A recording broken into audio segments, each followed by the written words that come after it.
ക്രൈസ്തവ സമൂഹത്തിനിടയിൽ തന്നെ ഇപ്പോൾ ഏറ്റവും കൂടുതൽ കേൾക്കുന്ന പേരാണ് കാസ. ഈ കാസയുടെ സ്ഥാപകരിലൊരാളായ കെവിൻ പീറ്ററാണ് ഇന്ന് ABC-യുടെ പ്രേക്ഷകർക്കൊപ്പം ചേരുന്നത്. സ്വാഗതം കെവിൻ പീറ്റർ. അപ്പോൾ ഞാൻ ആദ്യം തന്നെ ചോദിക്കുന്നത്, എന്താണ് കാസ? ഈ കാസയും RSSും തമ്മിലുള്ള ബന്ധം, അല്ലെ RSSൻ്റെ പോഷക സംഘടനയാണ് കാസ എന്ന് പറയപ്പെടുന്നു, ഇതിലെന്തെങ്കിലും വാസ്തവമുണ്ടോ?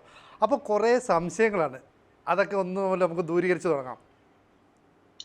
തീർച്ചയായും അത് ഒത്തിരി പേരുടെ മനസ്സിലുള്ള സംശയങ്ങളാണ്. അപ്പൊ അതുകൊണ്ട് തീർച്ചയായിട്ടും നമുക്ക് അതൊന്ന് തുറന്നു തന്നെ പറയാം. ശരിക്കും ആദ്യമേ തന്നെ പറയാം, RSSും കാസയുടെ സംഘടനയൊന്നും അല്ല.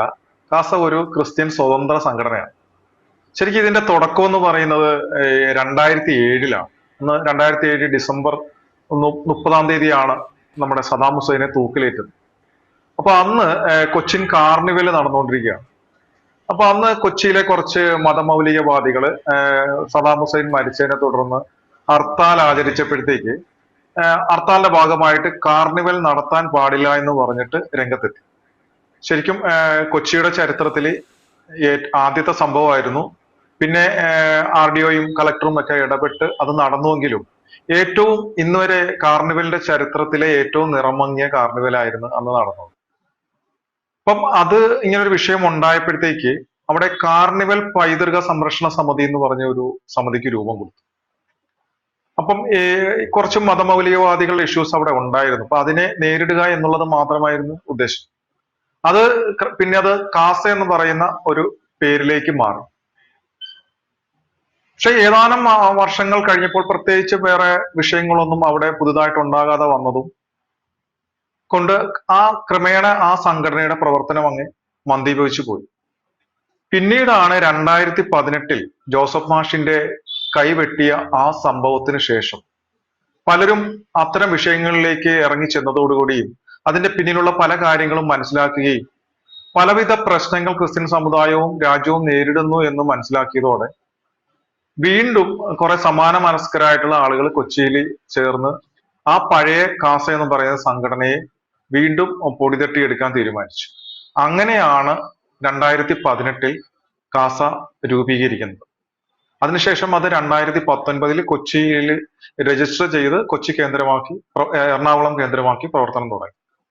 ശരിക്കും ഇതില് അന്ന് ക്രിസ്ത്യൻസിന് ഒത്തിരി സംഘടനയുണ്ട്. സഭയുടെ കീഴിലുള്ള ഒത്തിരി സംഘടനകളുണ്ട്. 100 വർഷം പഴക്കമുള്ള ഈ കത്തോലിക്ക കോൺഗ്രസ് പോലെയുള്ള, അല്ലെ 10-80 വർഷം പഴക്കമുള്ള KCBM പോലെയൊക്കെ ഒത്തിരി സംഘടനയുണ്ട്. പക്ഷെ ഇതൊന്നും കൊണ്ടും പ്രത്യേകിച്ച് ക്രിസ്ത്യൻ സമൂഹത്തിന്റെ ഇതുപോലുള്ള പ്രധാനപ്പെട്ട പ്രശ്നങ്ങളിൽ, സാമൂഹ്യ പ്രശ്നങ്ങളൊന്നും ഒരു ഇടപെടൽ നടത്താനോ ക്രിയാത്മകമായി പ്രവർത്തിക്കാൻ സാധിക്കാതെ വരുന്നു എന്ന് മനസ്സിലാക്കിയപ്പോഴത്തേക്കാണ് ഇങ്ങനെ ഒരു സംഘടനയുടെ ആവശ്യം. ക്രിസ്ത്യാനികൾക്ക് പൊതുവായ വിഷയങ്ങളിൽ, ഹിന്ദുക്കൾക്ക് RSS എന്ന് പറയുന്ന ഒരു സംഘടനയുണ്ട്, എന്നാൽ അതുപോലെ ക്രിസ്ത്യാനികൾക്ക് അതുപോലൊരു സംഘടന ഇല്ല. എല്ലാം വിവിധ സഭകളും വിവിധ റീത്തുകളുമായിട്ട് നിന്നിട്ട് ഓരോ സഭകൾക്കും ഓരോ സംഘടനകൾ, അങ്ങനെയാണ്. ഇവര് തമ്മിൽ യാതൊരു ബന്ധവും ഏകോപനവും ഒന്നുമില്ല. അപ്പൊ അങ്ങനെയാണ് ഞങ്ങൾ തീരുമാനിക്കുന്നത്, സഭ റീത്ത് വ്യത്യാസമില്ലാതെ എല്ലാ സഭകളിലെയും, പെന്തക്കോസ്ത് സഭകള്, കത്തോലിക്ക സഭകളിലെയും എല്ലാ സഭകളിലെയും ആളുകളെ ഒന്നിപ്പിച്ച് ഒരു കുടക്കീഴിൽ കൊണ്ടുവരിക എന്നുള്ള ലക്ഷ്യത്തോടെയാണ് കാസ ആരംഭിക്കുന്നത്.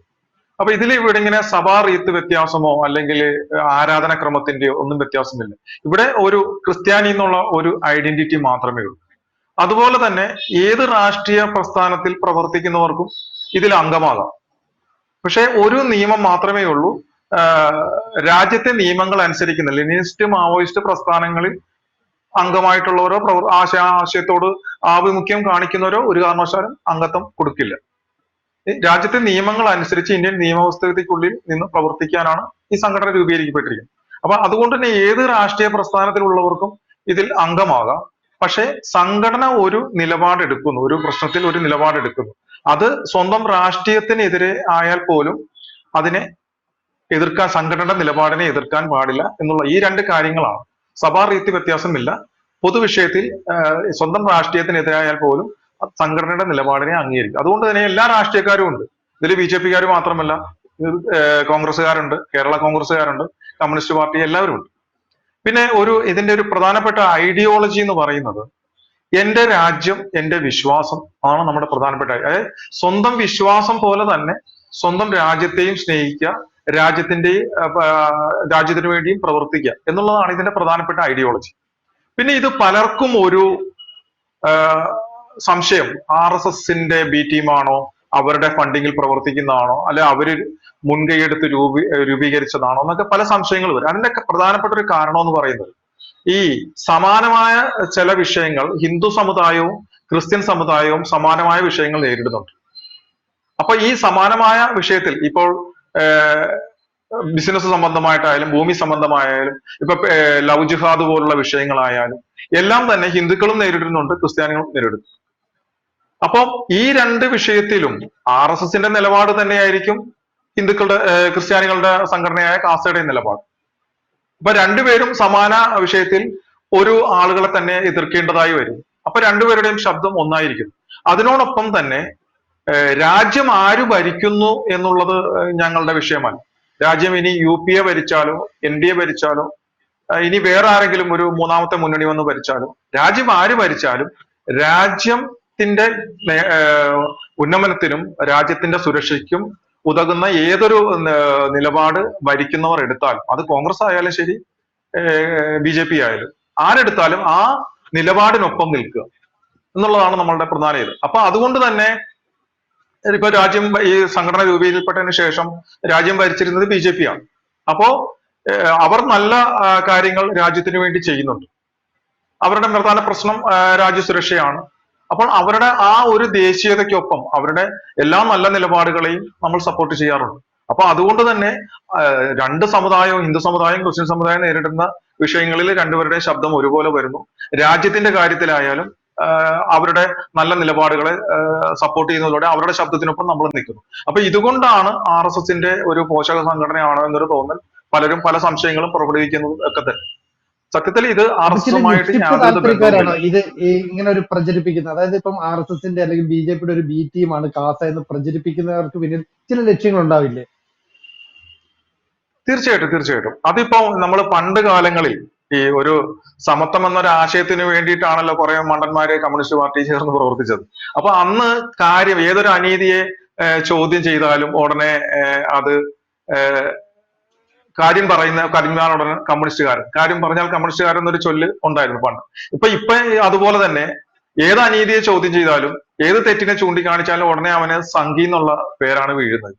അതിപ്പോ വൈദികരായാലും ശരി, പിതാക്കന്മാരായാലും. ഇപ്പൊ ടിപ്പുവിനെ കുറിച്ച് ജോസഫ്, നമ്മൾ കാപ്പിപ്പൊടി അച്ഛൻ എന്നൊക്കെ വിളിക്കുന്ന ജോസഫ് പുത്തൻപുരക്കൽ അച്ഛൻ ടിപ്പുവിന്റെ ചരിത്രത്തെ കുറിച്ച് പറഞ്ഞിട്ടുണ്ടെങ്കിൽ പിന്നെ അച്ഛൻ സംഖ്യയാണ്.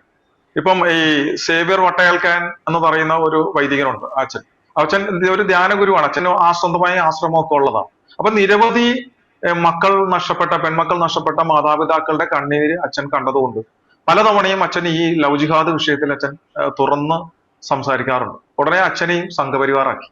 അപ്പൊ ഇതാണ് ഇപ്പോൾ കാര്യം ആര് തുറന്നു പറഞ്ഞാലും ഉടനെ അവരെ സംഘപരിവാറാക്കും. അപ്പൊ അതുപോലെ തന്നെയാണ് ഇവർക്ക് മറ്റൊന്നും ആരോപിക്കുവാൻ ഇല്ലാത്തത് കൊണ്ട് നമ്മൾ സത്യത്തിനും ദേശീയതയ്ക്കൊപ്പം നിൽക്കുന്നത് കൊണ്ട് അത്തരത്തിലൊരു കുപ്രചാരണം നടത്തുന്നു എന്നുള്ളത് മാത്രമേ ഉള്ളൂ. ഇപ്പം അമ്പലത്തിൽ പോകുന്ന ഒരാൾ അല്ലെങ്കിൽ ഹൈന്ദവ വിശ്വാസവുമായി ബന്ധപ്പെട്ട എന്തെങ്കിലും ഒരു കാര്യം പറഞ്ഞാൽ ഉടനെ അവനെ നീ സംഖ്യയാണ് എന്നാക്കുന്ന ഒരു പ്രവണത കോൺഗ്രസ്സുകാർക്കിടയിലും CPM-കാർക്കിടയിലും ഒക്കെ ഉണ്ട്. പക്ഷേ അത് ഹിന്ദുക്കളെ ആയതുകൊണ്ട് വളരെ പെട്ടെന്ന് അവർ അതിനെ പ്രതിരോധിക്കും. പക്ഷേ ക്രൈസ്തവ വിഭാഗത്തിൽപ്പെട്ട ആളുകളുടെ അടുത്തും ഇപ്പോൾ അങ്ങനെ ചോദിച്ചാൽ ഉടനെ പറയാം നീ സംഖ്യയാണല്ലേ, അല്ലെ നരേന്ദ്രമോദി അങ്ങനെ ചെയ്തില്ലേ, അല്ലെ കേന്ദ്ര സർക്കാർ ഇങ്ങനെ ചെയ്തില്ല വെച്ചാൽ നീ സംഖ്യയല്ലേ, അങ്ങനെ കുറ്റപ്പെടുത്തുന്ന കുറേ ആൾക്കാരില്ലേ? അതെ, അത് ഇപ്പോഴത്തെ ഇവിടെ കാര്യം എന്ന് വെച്ച് കഴിഞ്ഞാൽ അവർക്ക് മറ്റൊന്നും ഇതിനെ നമ്മൾ ഒരു കൃത്യമായ ഒരു കാര്യം പറയുമ്പോൾ അവർക്ക് മറ്റൊന്നും കൊണ്ട് അതിനെ പ്രതിരോധിക്കാൻ കഴിയുന്നില്ല. ഉടനെ നമ്മളെ ഒരു ചാപ്പ അടിച്ചുകൊണ്ട് അങ്ങ് സൈഡ് ലൈൻ ചെയ്യുകയാണ്. അപ്പൊ അതിനെ അവർ ഓവർകം ചെയ്യാനായിട്ട് അല്ലെങ്കിൽ കൗണ്ടർ ചെയ്യാനായിട്ട് അവരെടുത്ത് ഉപയോഗിക്കുന്ന ഒരു വലിയൊരു ആയുധമായിട്ട് മാറുകയാണ് ഇപ്പം സംഘി എന്നുള്ള ആ ഒരു ചാപ്പ. പക്ഷെ അതുപോലെ തന്നെ മറ്റൊരു കാര്യമുണ്ട്. ഇപ്പോ ഒരു പരമ്പരാഗതമായിട്ട് ക്രിസ്ത്യാനികൾ എന്ന് പറയുന്നത് ഒരു കോൺഗ്രസ് ആഭിമുഖ്യം കാണിച്ചിരുന്ന ആ ഒരു ഇതാണ്. അപ്പോ അതിനൊരു മാറ്റം ഇപ്പൊ ഇവിടെ ഉണ്ടായിട്ടുണ്ട്. അപ്പം ആ ദേശീയതയ്ക്കൊപ്പം നിന്നുകൊണ്ട് കുറെ അധികം ക്രിസ്ത്യാനികൾ ഇപ്പോൾ ഈ കഴിഞ്ഞ ഇലക്ഷനിൽ പോലും ആ മാറ്റം നമുക്ക് ദൃശ്യമായിട്ടുണ്ട്. അപ്പോൾ അങ്ങനെ വരുമ്പോൾ അവരെ പ്രതിരോധിക്കുവാൻ അത്തരം ഒരു ആശയത്തിലേക്ക് കൂടുതൽ ക്രിസ്ത്യാനികൾ ഇരിക്കാനായിട്ട് എടുക്കുന്ന ഒരു ആയുധം കൂടെയാണ് ഈ സംഘപരിവാർ ചാപ്പ, സംഘിച്ചാപ്പ എന്നുള്ളത്. അത് അവരുടെ ഇപ്പൊ അവരുടെ ഒരു നിലനിൽപ്പിന് വേണ്ടി ഉപയോഗിക്കുന്ന ഒരു പദമായിട്ട് അത് മാറിയിരിക്കുകയാണ്. അപ്പോൾ ശരിക്കും പറഞ്ഞാൽ ഈ കാസയുടെ പ്രവർത്തനം ഏത് രീതിയിലാണ് മുന്നോട്ട് പോകുന്നത്? ഇടയ്ക്ക് ഈ കാസ പിളരുന്നു എന്നൊക്കെ പറഞ്ഞ് ചില പ്രചരണങ്ങളുണ്ടായിരുന്നു. എന്താണ് ഈ ക്രൈസ്തവ സമൂഹത്തിന് മുന്നിൽ കാസ മുന്നോട്ട് വെക്കുന്നത്? അല്ല, കാസ ശരിക്കും കൊച്ചി എറണാകുളം കേന്ദ്രമാക്കി 2019 തുടങ്ങിയെങ്കിലും ഇന്ന് കേരളത്തിലെ 14 ജില്ലകളിലും ശക്തമായ സാന്നിധ്യം ഞങ്ങൾക്കുണ്ട്. അത് അംഗങ്ങളെക്കേറെ അനുഭാവികളാണ്. അതാണ് അത്. ഇവിടെ മാത്രമല്ല, ലോകത്തിന്റെ എല്ലാ ഭാഗത്തും ഉണ്ട്. കാസയുടെ യൂണിറ്റുകൾ ഇസ്രായേലിലുണ്ട്, UK യിലുണ്ട്, അയർലൻഡ് ഉണ്ട്, ഓസ്ട്രേലിയ ഉണ്ട്, കാനഡയുണ്ട്, US ഉണ്ട്. അപ്പം ഇത്രയും സ്ഥലങ്ങളിലൊക്കെ കാസയുടെ അനുഭാവികൾ യൂണിറ്റുകൾ രൂപീകരിച്ചിട്ടുണ്ട്. ഇവിടെ 14 ജില്ലകളിലുണ്ട്. അതുപോലെ തന്നെ ബാംഗ്ലൂരിലും കർണാടകയിലും കാസ ശക്തമായി പ്രവർത്തിക്കുന്നുണ്ട്. പിന്നെ കാസ എന്ന് പറയുന്ന ഒരു സംഘടന ഇപ്പോ ഇതിന്റെ പേര് പറഞ്ഞ് പലരും ഇപ്പോൾ രംഗത്തെത്തിയിട്ടുണ്ട്. കാസ എന്നൊക്കെ പറഞ്ഞ് ഡ്യൂപ്ലിക്കേറ്റ് വരെ ഉണ്ടാക്കിയിട്ടുണ്ട്. അത് നമ്മള് ഒരു മാർക്കറ്റിലുള്ള പേരുള്ള അല്ലെങ്കിൽ ഗുണമുള്ള ഒരു പ്രോഡക്റ്റിന്റെ ഡ്യൂപ്ലിക്കേറ്റ് ഇറക്കിയത് കൊണ്ടല്ലേ കുറച്ച് നാൾ എങ്കിലും കസ്റ്റമേഴ്സിനെ പറ്റിക്കാൻ സാധിക്കും. അപ്പൊ അതുകൊണ്ട് അങ്ങനെ ചില ഇതൊക്കെ വന്നിട്ടുണ്ട്. പക്ഷെ കാസ അതുപോലെ തന്നെ അന്ന് രൂപീകരിച്ച എങ്ങനെയാണോ അതുപോലെ തന്നെ ഒറ്റക്കെട്ടായിട്ടാണ് മുന്നോട്ട് പോകുന്നത്. ഇപ്പൊ ആദ്യം ലവ് ജിഹാദ് പോലുള്ള വിഷയങ്ങളിലാണ് ഇടപെട്ടിരുന്നതെങ്കിൽ ഇന്ന് ക്രൈസ്തവ സമുദായത്തിലെ എല്ലാ വിഷയങ്ങളിലും, അതായത് ക്രിസ്ത്യൻ സമുദായത്തിന് നേരെ ഉണ്ടാകുന്ന ഒരു വിഷയം പോലും ചോദ്യം ചെയ്യപ്പെടാതെ പോകരുത് എന്നുള്ള നിലപാടിലാണ് ഇത് മുന്നോട്ട് പോകുന്നത്. ഇത് പ്രത്യക്ഷത്തിൽ സഭയുമായി യാതൊരു ബന്ധവുമുള്ള സംഘടനയല്ല. സഭയുടെ ഔദ്യോഗിക അംഗീകാരമോ ഒന്നുമില്ല. ഞങ്ങൾ അംഗീകാരത്തിനായിട്ട് ആരെയും സമീപിച്ചിട്ടുമില്ല. ഒരിക്കലും അംഗീകാരം നേടാനായി പോകുകയുമില്ല. കാര്യം അതെന്ന് പറയുന്നത് ഞങ്ങൾക്ക് ഒരു സ്വതന്ത്ര സംഘടനയായിട്ട് നിൽക്കാനാണ് താല്പര്യം. അങ്ങനെ ഞങ്ങൾ സ്വതന്ത്രമായിട്ട് നിന്ന് നമ്മൾ ചെയ്യുമ്പോൾ ഞങ്ങളെ ആരെങ്കിലും അംഗീകരിച്ചാൽ ഞങ്ങളെ അംഗീകരിക്കുന്നവർ പോലും ഞങ്ങൾക്ക് എന്തെങ്കിലും പിഴവ് സംഭവിച്ചാൽ അതിന്റെ ഉത്തരവാദിത്വം പറയേണ്ടതായിട്ട് വരും. അതേസമയം സ്വതന്ത്രമായിട്ട് നിൽക്കുകയാണെങ്കിൽ അവർക്കും യാതൊരു ഇതുമില്ല, ഞങ്ങൾക്കും ഇല്ല. അതുപോലെ തന്നെ ഒരു സഭയുടെ അംഗീകാരമുള്ള സംഘടന എന്ന് പറയുമ്പോൾ ഞങ്ങളുടെ വാക്കുകൾക്കും പ്രവൃത്തികൾക്കും ഒരു ബൗണ്ടറി നിശ്ചയിക്കേണ്ടതായിട്ട് വരും. ഇതാകുമ്പോഴത് അങ്ങനെയുള്ള വിഷയങ്ങളും ഇല്ല. അപ്പൊ അതുകൊണ്ട് തന്നെ പക്ഷെ അന്തർധാരകളൊക്കെ സജീവമാണ്. അന്തർധാരകൾ ഉണ്ട് താനും, അതില്ല എന്നൊന്നും പറയുന്നില്ല. അപ്പൊ ഒരു സഭയുടെ ആദ്യമൊക്കെ കീഴിൽ കാസ, അതിൽ ഒന്നിൽ കൂടുതൽ സഭകൾ, ആ സഭയിലെ അംഗങ്ങൾ ഒക്കെ ഇതിനകത്ത് അംഗങ്ങളാണ് അല്ലെ? അതെ അതെ. അതായത് നമ്മുടെ യഹോവ സാക്ഷികൾ എന്ന് പറയുന്ന ഒരു വിഭാഗമുണ്ട്. അവർ ഒഴികെയുള്ള എല്ലാ സഭകളിലെയും റീത്തുകളിലെയും അംഗങ്ങൾ, പ്രൊട്ടസ്റ്റന്റ് സഭകൾ, യാക്കോബായ, ഓർത്തഡോക്സ്, അങ്ങനെയുള്ള എല്ലാ സഭകളിലെയും ക്രിസ്ത്യൻ വിശ്വാസികളായിട്ടുള്ള അംഗങ്ങൾ ഇതിലെ പ്രവർത്തകരാണ്, ഇതിന്റെ അംഗങ്ങളാണ്. പക്ഷെ എല്ലാ വിഷയങ്ങളിലും നമ്മൾ ഇടപെടുന്നുണ്ട്. സഭയ്ക്കും നമ്മുടെ വിശ്വാസങ്ങൾക്കും സംസ്കാരങ്ങളും ഇതെല്ലാം സംരക്ഷിക്കുക. സഭയ്ക്കും സഭാ നേതൃത്വത്തിന് എന്തെങ്കിലും വിഷയങ്ങൾ ഉണ്ടായാൽ അതിനെ അവർക്ക് സഹായത്തിനായിട്ട്. പക്ഷെ അവരുടെ ഭാഗത്ത് എന്തെങ്കിലും തെറ്റുകൾ ഉണ്ടെങ്കിലും അല്ലെങ്കിൽ അവരുടെ പ്രവൃത്തി അതിലെന്തെങ്കിലും ഇതുണ്ടെങ്കിലും നമ്മളത് ഓപ്പണായി തന്നെ തുറന്നു പറയുകയും ചെയ്യും. അതിനെ ആരെയും ഭയക്കുക ഒന്നുമില്ല. അല്ലെങ്കിൽ അത് സഭാ നേതൃത്വമാണ്, അവരെ ചോദ്യം ചെയ്യാൻ പാടില്ല എന്നുള്ളതല്ല. തെറ്റ് കണ്ടാല് കാസ എതിർക്കുക തന്നെ ചെയ്തിട്ടുണ്ട്. ഇതുവരെ അങ്ങനെ ചെയ്തിട്ടുണ്ട്.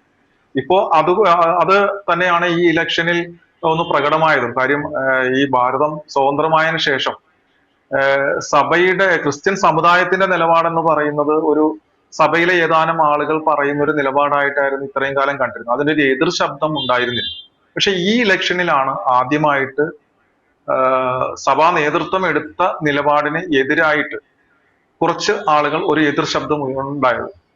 അപ്പൊ അതിന്റെ റിസൾട്ട് ഈ ഇലക്ഷനിൽ അത് ദൃശ്യമാകുകയും ചെയ്തു.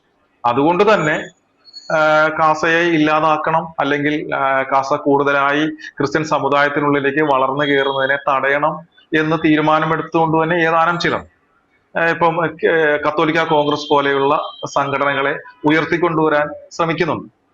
അപ്പം അതിൽ ഞങ്ങൾക്ക് പരാതിയോ ഒന്നുമില്ല. അവരവരുടെ രീതിയിൽ പ്രവർത്തിക്കട്ടെ. പല സംഘടനകളും പല രീതിയിൽ പ്രവർത്തിക്കുമ്പോഴും മൊത്തത്തിൽ സമുദായത്തിനാണ് നേട്ടം. പക്ഷെ അത് നല്ലതിനായിരിക്കണം. പക്ഷെ ആ സമുദായത്തെ വെച്ച് സ്വാർത്ഥ നേട്ടങ്ങളും സ്വത്തഹ താല്പര്യങ്ങൾക്കായിട്ട് ഉപയോഗിക്കാൻ പാടില്ല എന്നുള്ളത് മാത്രമേ ഉള്ളൂ. ഇപ്പോൾ ഈ മുസ്ലിം ന്യൂനപക്ഷ പ്രീണനം സംസ്ഥാന സർക്കാർ നടത്തുന്നു എന്നൊരു ആരോപണമുണ്ട്. അപ്പോൾ അത് കേന്ദ്ര സർക്കാർ പല സംസ്ഥാനങ്ങളിലും ചോദ്യം ചെയ്യുന്നുണ്ട്. കേരളത്തിലും അത്തരം സംഭവങ്ങൾ ആവർത്തിച്ചു വരുന്നു. അതുപോലെ ലവ് ജിഹാദ് പോലെയുള്ള ചില ഒറ്റപ്പെട്ടതെങ്കിലുമുള്ള സംഭവങ്ങളുണ്ട്. അപ്പോൾ ഇത്തരം കാര്യങ്ങളിലും ക്രൈസ്തവ സമൂഹം ശക്തമായി പ്രതിഷേധിക്കുന്നുണ്ട്, അല്ലെങ്കിൽ പ്രതിരോധിക്കുന്നുണ്ട്. എന്നാൽ വൈദികരിൽ കുറച്ച് പേര് അതിൽ നിന്ന് വിട്ടു നിൽക്കുന്നു. അവിടേക്കൊക്കെ കാസയ്ക്ക് കൃത്യമായ ഇടപെടലുകൾ നടത്താൻ പറ്റുന്നു. അതുകൊണ്ട് തന്നെ കാസ ഇന്ന് ഒരു ശക്തമായ സാന്നിധ്യമായി മാറിക്കൊണ്ടിരിക്കുന്നു എന്ന് വിശ്വസിക്കുന്നു. തീർച്ചയായിട്ടും.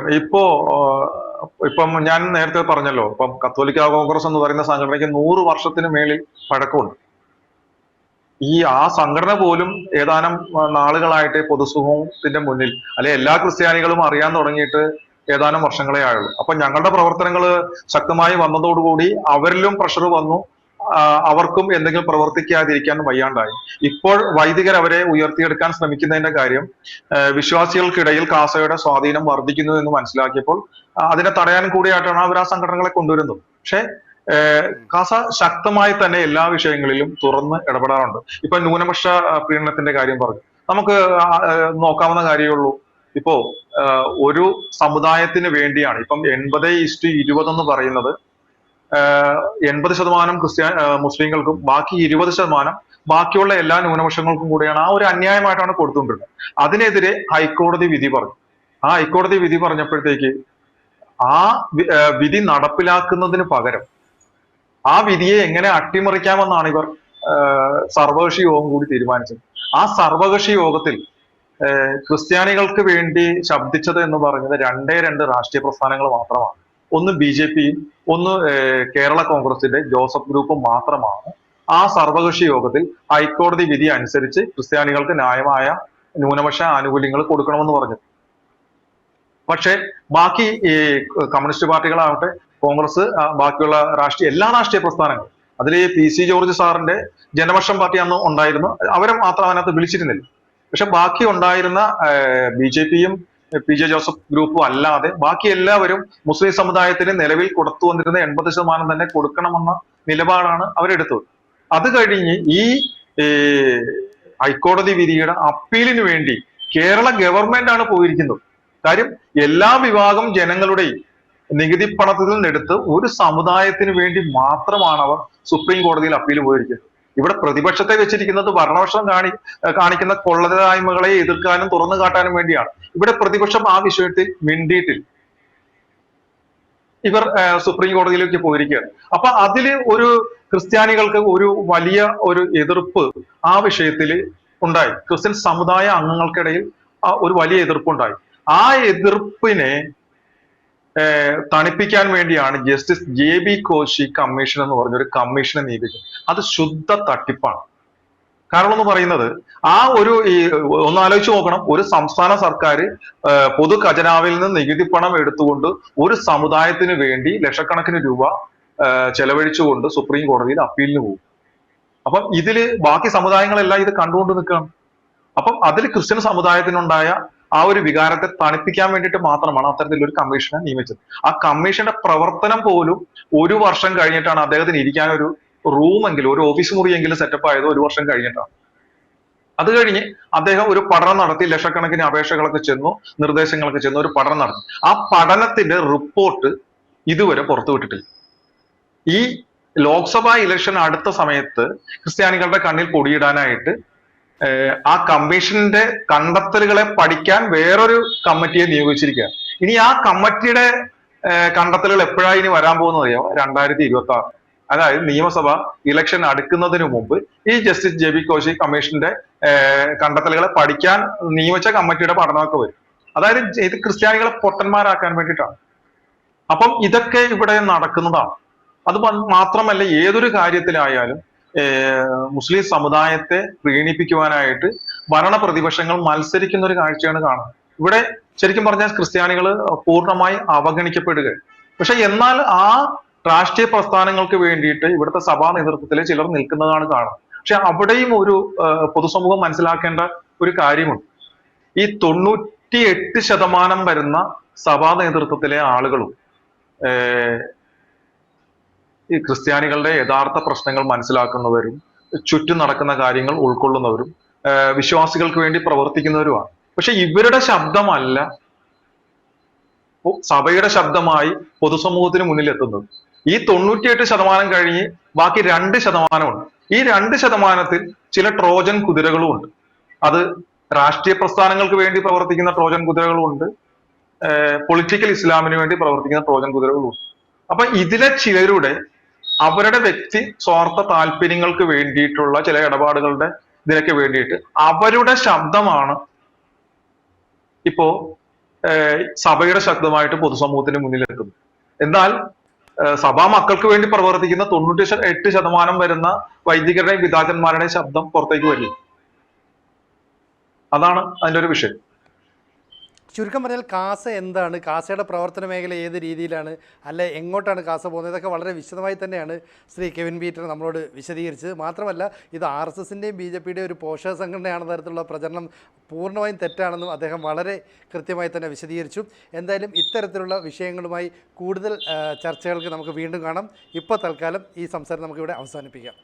കൂടുതൽ വാർത്തകളും വിശേഷങ്ങളും നിങ്ങളിലേക്ക് എത്താൻ ABC മലയാളം സബ്സ്ക്രൈബ് ചെയ്യുക, ബെൽ ബട്ടണും അമർത്തുക.